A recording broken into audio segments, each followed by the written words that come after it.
Hey kids, welcome to section 4.2, the check writing process. Today we're going to learn how to write a check. So does any of you guys have a checkbook? I know some banks will give you a checking account before you turn 18. Other banks used to make you wait. Some people write lots of checks. Other people don't write very many at all. But today we're going to learn about checkbooks.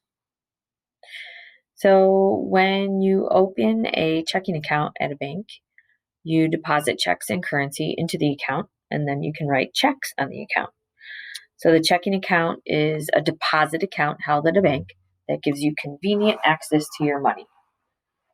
So this checking account allows you to write checks, which are paper documents directing a bank to deduct money from your checking account and make a payment to the person named on the check.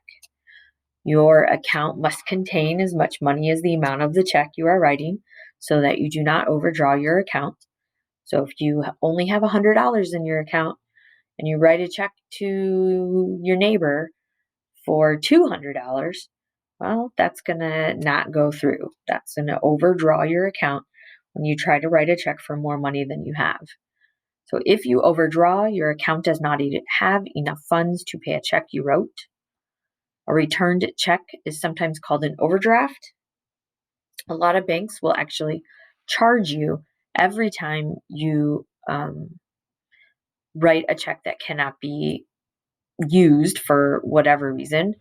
And so it's really important that you only write checks for the amount of money that you have in your account. To write checks, you need to be able to write dollar amounts in word form with the decimal portion expressed as a fraction. So we're going to learn how to write on a check today. So first, write each of the following in word form or as a numeral. So 1A has the number that we would write on the check in numeral form, and 1B has it in word form. So I want you to write the other one. So if I write number or letter A out in words, I would say 6,725 and 29 out of $100.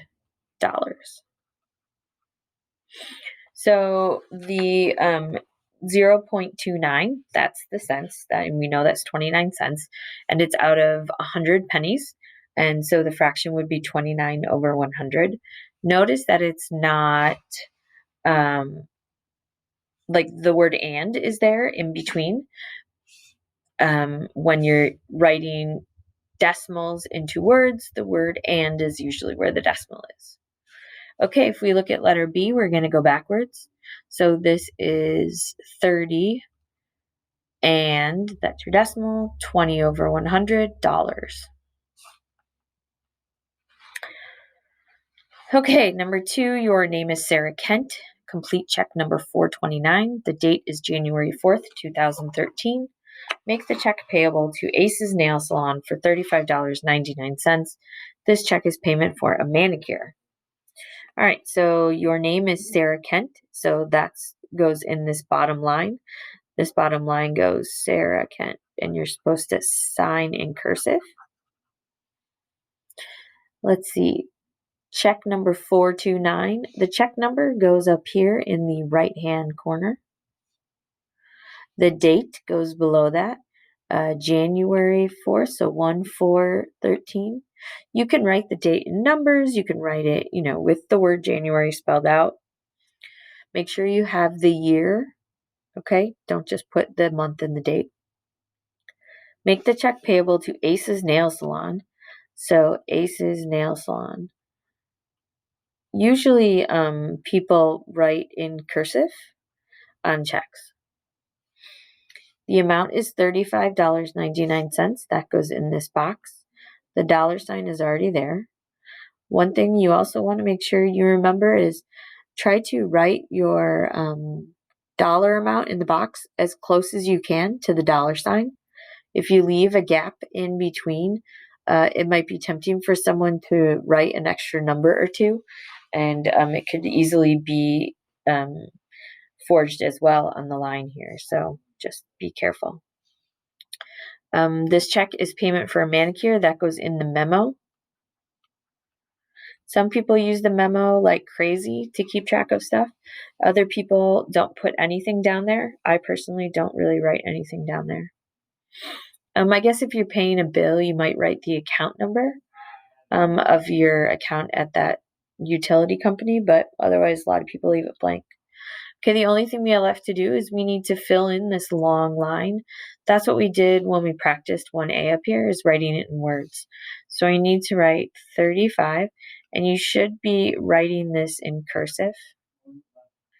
35 and then 99 over 100. And then you also want to use a line to extend to the dollar. Otherwise, people could like forge it and change it somehow. Okay, that's how you write a check. All right, let's do another one. Okay, well, Manuel Romero is buying a drill press at Harry's Hardware on March 13th, 2020. Ooh, that was the last day of school before the lockdown.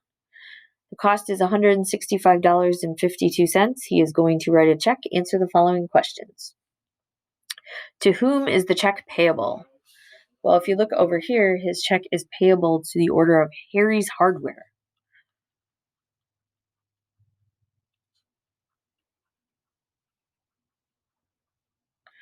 Okay, part B. How do you write the amount in word form?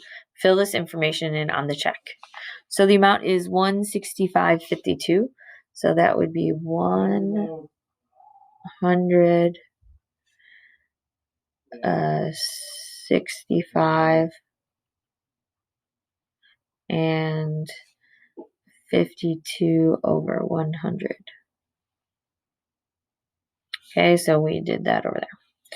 What should be put in the memo portion? Fill this information in on the check. This was for a drill press. Who signs the check? Fill this information in on the check. So this is Manuel Romero. What is the check number? That is up here in the corner, 555. All right. So those are two different kinds of checks. Most checks have all the same information on them, but look slightly different because you can get all sorts of personalized checks. So if you have any questions, let me know. And as always, keep calm and keep trucking.